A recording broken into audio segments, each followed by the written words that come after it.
It's my pleasure to introduce Luigi Saputelli and hear his presentation. A few words about Luigi. He's a senior petroleum engineer consultant with 28 plus years of experience from the oil and gas business worldwide.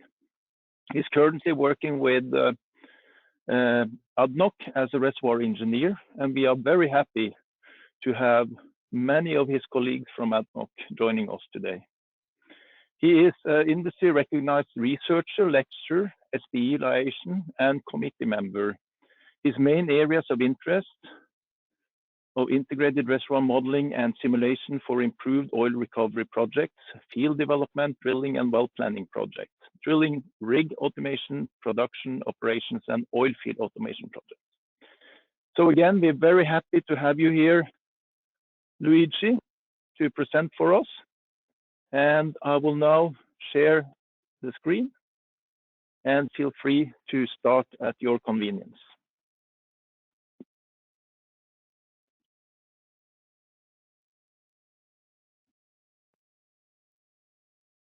And you need to unmute.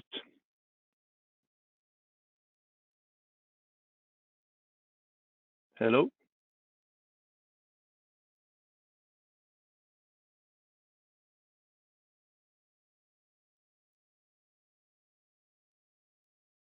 No? Can you please test now? Now, can you hear me? Yes, we can. Yes.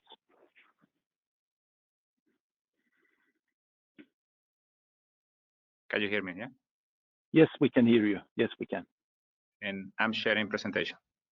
Yes, but not in presentation. They're in presentation mode. Very good. Yes, all set. Okay, all set. Excellent. Thank you. So, welcome everyone to this half an hour interaction. We hope that we will have some time also for interchanging ideas at the end. Feel free to post your questions also in the chat, and if we don't have time, we will try to address it later, yeah?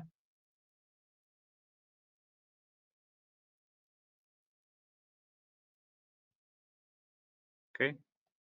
So the agenda for today, we'll try to cover some basics of statistics, analytics, and other topics around the machine learning, data science, and other aspects of artificial intelligence. We'll go over a simple use case about how to get started with Python, and then we'll focus more into a petroleum engineering use case, and then later some conclusions. So why Python? Why do we want to care about Python, and why so important? Well, in general, we have used computers and scripting all the ways in our career since we are engineers, not only in petroleum. So we want to get better information. We want to use all the available sources, and we want to support our traditional models, our equations of states and constitutive equations with evidence-based, with another types. Sometimes we know that models are good, but sometimes we need to additional support from the data. So why Python? So it has been growing over the last decade. Scripting has always been the extension arm of an engineer, and Python offers definitely a very simple way of interacting with the data, and this is we will see in a simple examples. In general, ADNOC is pursuing digitization of many of these operations. This is what our CEO has called as oil and gas 4.0, and because we see that digitization can add value in profitability, HSE, integrity, and better resource management. In general, scripting is one of the tools that engineers are intended to have in the day-to-day operation.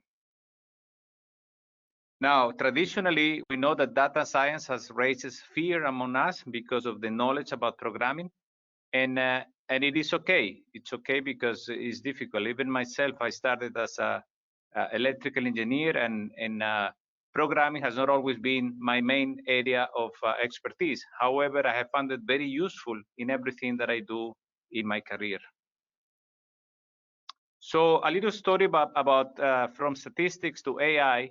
A statistic is so-called the math of data, doing more things with the data, building models. It's not the same to see a table of data or to see a frequency of data designed to create inference about the relationship between variables. We use it for anomaly detection, associate roulette, clustering data without any particular leveling, etc. On the contrary, artificial intelligence is a part of the statistics as well. We can call it in that area, but these are methods for incorporating human intelligence in the machines via explicit programming. Okay, for example, all the if then else ruling, probabilistic ruling like Bayesian networks, and knowledge-based systems. Now, machine learning is this class of statistics and artificial intelligence where I use labeled data in order to train a particular model. So I empower the computer system with the ability to learn. So I don't necessarily explicitly have the code, but I get the data and the continuous update of the data in order to get access to this. It's also used for continuous search and optimization, or these so-called classes of reinforcement learning.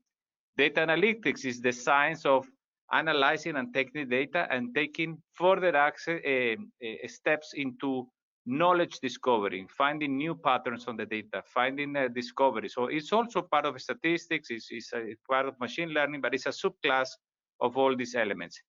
Then we get into concepts such as the learning uses of nonlinear models, and which in the past, a neural network, a percentile base, was a type of shallow learning because of a limited number of neurons and layers. Now, deep learning exploits this effort because of better capabilities of computers, and we are able to get much better fit of highly nonlinear problems, data with scarcity, etc. Then we go into more the concept of AI and subclasses. The general AI is the model that perceives the environment, but we try to solve many problems with the same type of computers, and the class of narrow AI, where we have extremely smart robots and artificial intelligence, like for example the Go play, the AlphaGo play, or the chess playing, or any particular task from a robot, but they don't know anything about, like for example, do I have a good nutrition balance, for example. So there are different type of AI. So a robot is typically one class, and there are robots of the general AI and more that are on the narrow type.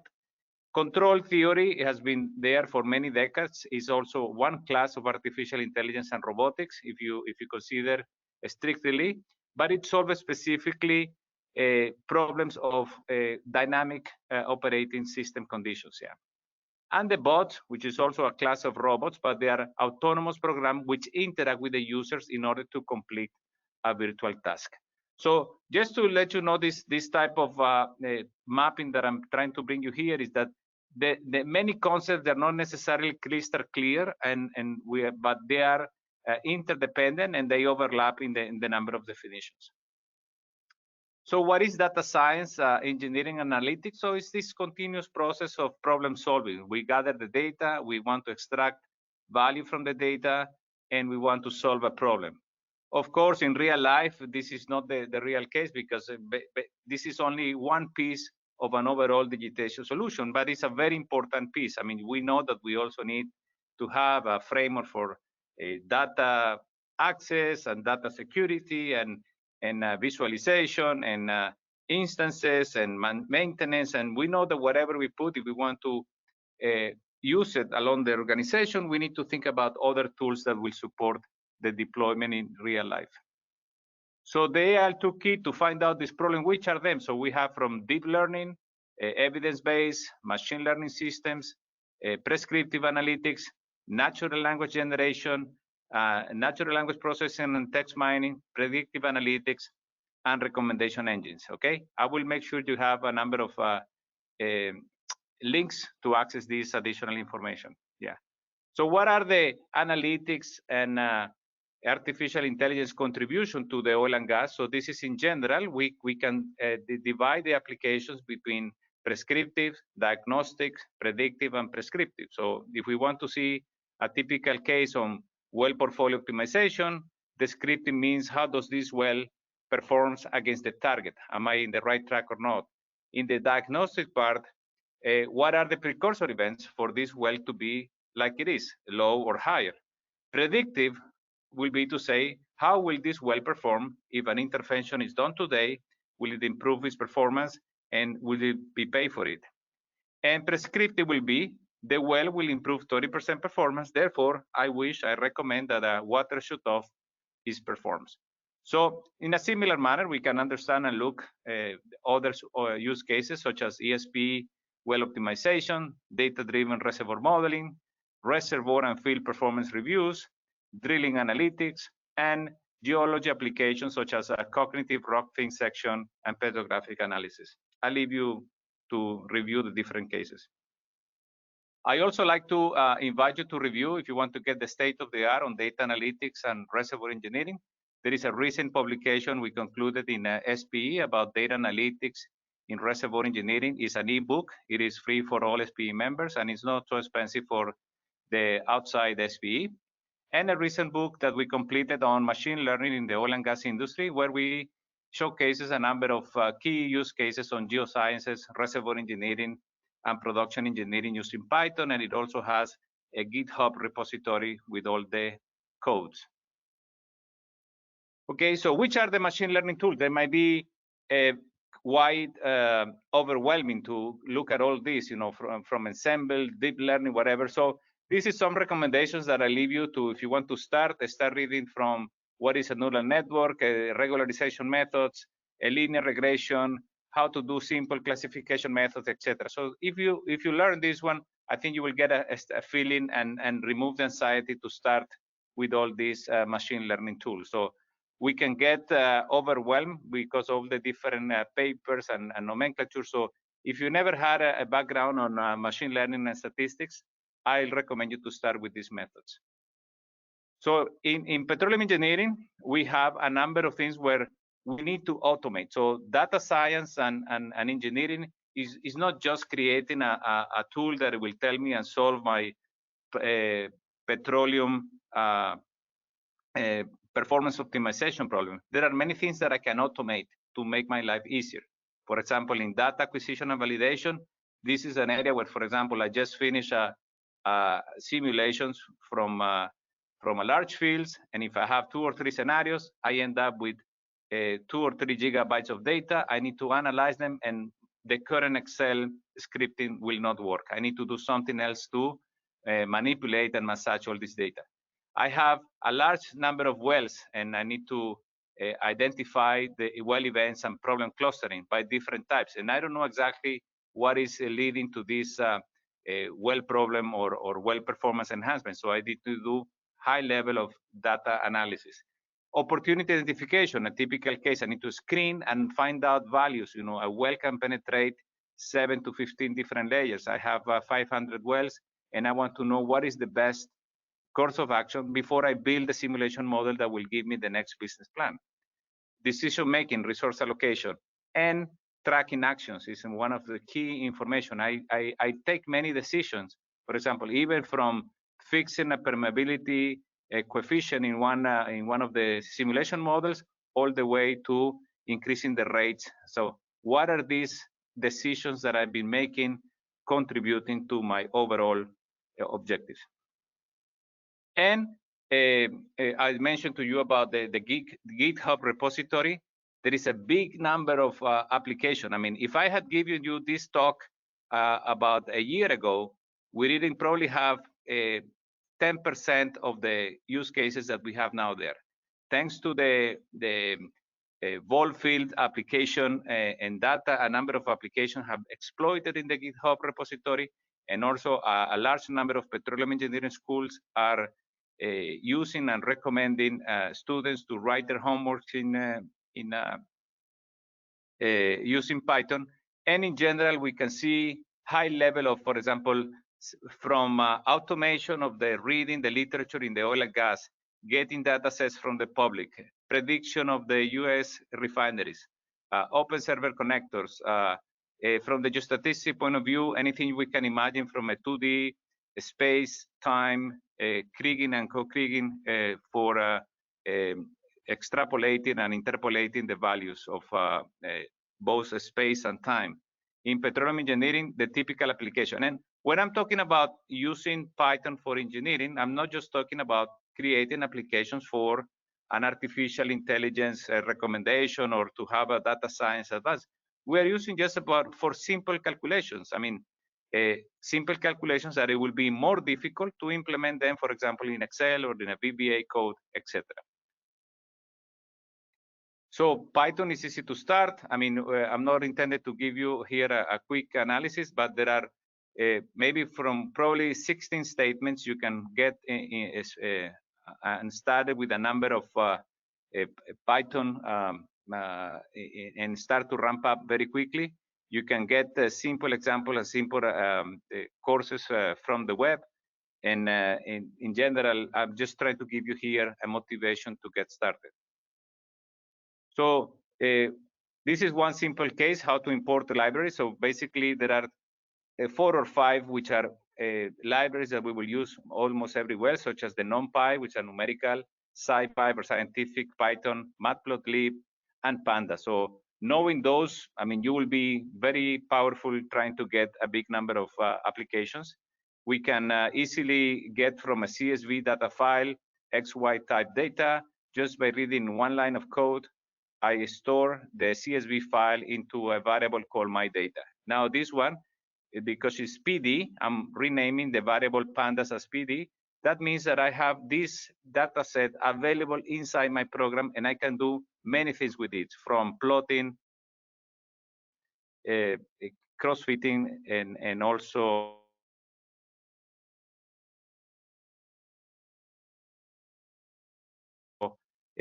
manipulating the variable. So once I get this, with another simple line, like a straight line, to create a linear regression, and then with another set of codes, I can also plot it. So it's a very simple, and I invite you to take this simple example. You can get from 0 to a mini hero in no time.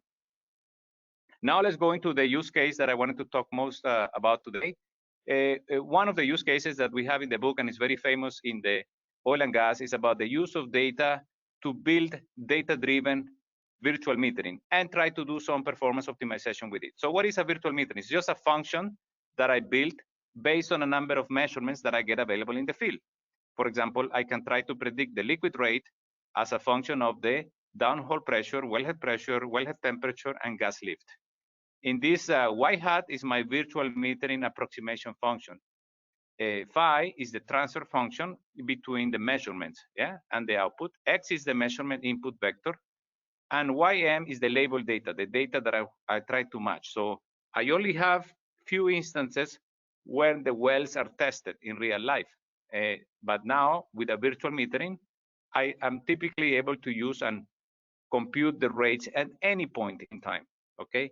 In many cases, one of the preferred methods in the oil and gas is the use of virtual metering using physics models, such as nodal analysis or a network model, which is one of the, it is the best practice. The data-driven virtual metering gives you another dimension based on the data-rich assets. So how it works? Basically, we have a sporadic tests that are happening from time to time, and we have the continuous real-time measurements. We also have a number of measurements that happen in different control volumes, such as in the tubing, the choke, the flow line, etc. So we take this measurement. From here, we take different measurement vectors, and we can build models such as using random forest, generalized linear model, and support vector machine models. So all these models will produce and give me a different dimension of my problem. And if I have a multiple measurements in different times, now I have an ensemble of models, which I need to stack them in order to compute the most likely virtual metering. And in real time, I have a flow test that happens in any time, and I want to compute the oil rate all the time. So after merging all this model, we can get, for example, a flow line virtual metering. We can get a system which is measuring all the measurements from the bottom hole all the way to the top, and we can get a measurement in the choke. So if we look at them and we stack all the models, we get what is called the ensemble model. And this will give us, which is based on the average of all the models, plus the standard deviation of all of them. So when all the models are in good agreement because they mimic the physics, we see that the uncertainty in between the three models is very small. But when there is something happening in the model that was not captured because there is a deviation, because there is an additional change in the operation, these are events where we capture and can tell something about the model. We can tell something about the well, and we can take this information in order to determine abnormal situations. There is a paper on the next ATC that will cover these topics as well. What else can we do with the data? And once we have a virtual meter, and we can also use this, another type of model, which is called Aremax, or autoregressive and moving average with exogenous inputs. And we can forecast ahead of time. So we can forecast, we use this model, we train it. And of course, we're not trying to replace reservoir simulation, but we can use it to see what will be the behavior of my liquid rate if I change the choke or if I increase the gas lift. Now, having this model, I can also perform multiple sensitivities on chokes and gas lift rate. This is also called grid search in the data science nomenclatures. In this one allows me to compute what if scenarios. What will be the production of the well if I operate at 100% choke? What will be the production if the gas injection was started from the well at a certain point of time? And I can answer a number of questions. And in addition, I can also plot and compute the net present value of the next 30 days, because I know what the well will do in the next 30 days. I know what the well sensitivities will perform. We can plug a simple NPV equation, which is let's say, an estimate oil price, an estimate gas price, and an estimate cost of gas lift injection and water production. This sensitivity analysis gives me a plot of what will be the net present value if I go from current state of 1.6 million scf per day to 0.5. I can still achieve the same production value, but with a much higher cost. There will be a reduction of $50,000 in the next 30 days, or 2.5% net profit gain. So in concluding, what can we do with respect to scripting and how this can change engineers' work in the oil and gas? So in the first area, we can work in data gathering and validation. Today, we do many things manually that can take 1 to 3 months. But we can also do automated queries, validation and exploration data analysis. The target is to do every task 1,000 times faster: access, validation, and analysis, and robotics inside. So we can automate many of the tasks that we do today. Improving reservoir models with data. We can leverage experience available and take 6 months to generate the same insight. Or we can have a smart data simulation and self-learning model that continuously tune from the new data and produce insights about this. Knowledge discovery in production and geologic images, the so-called indexing and timing of the text analytics, where we can go today, we can achieve up to 50% reduction in rock and borehole images interpretation. The idea is that we cut almost 90% all the time required in order to interpret the logs, time series, scores, coatings, etc. Automating computer-intensive tasks. In the past, engineers are most likely and useful to use VBA macros and our commercial platforms. In the future, we want to use more R and Python scripts or with commercial platform collaboration, serving thousands of community scripts, okay? Many other activities such as production planning, identifying and recommending well and reservoir opportunities, maximizing the chance of achieving goals can be used in the future with better holistic and general AI approach, learning from experience and robotized insights. In conclusion, we saw that data-driven models can augment the capabilities of petroleum engineers. The ability to utilize data science and engineering analytics is part of ADNOC strategies to digitize all the operations, adding value in profitability and HSE and integrity operations. Machine learning can be developed from any type of data. Depending on the data, I will be able to draft a new use case. And the expectations, of course, will be different. And as demonstrated in the use cases, it's all about value generation. They can generate in a simple case 2%, 2.5% in profit using the available resources with minimum cost and just identifying from the data. With this, I thank you all for listening, and I'm here to answer you any questions.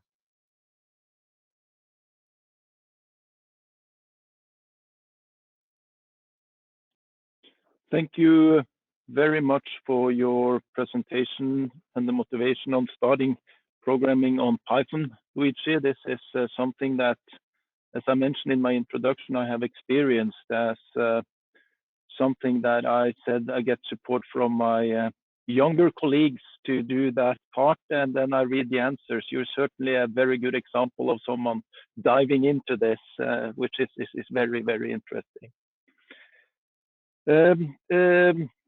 One question that I'll like to raise is when you run these algorithms and you do your scripting, you mentioned some maps where you visualize the results. Are you deploying this back to existing applications, or are you working sort of outside of a user like me, if you like, when you would like to look and understand the results from a more familiar interface, if I may say?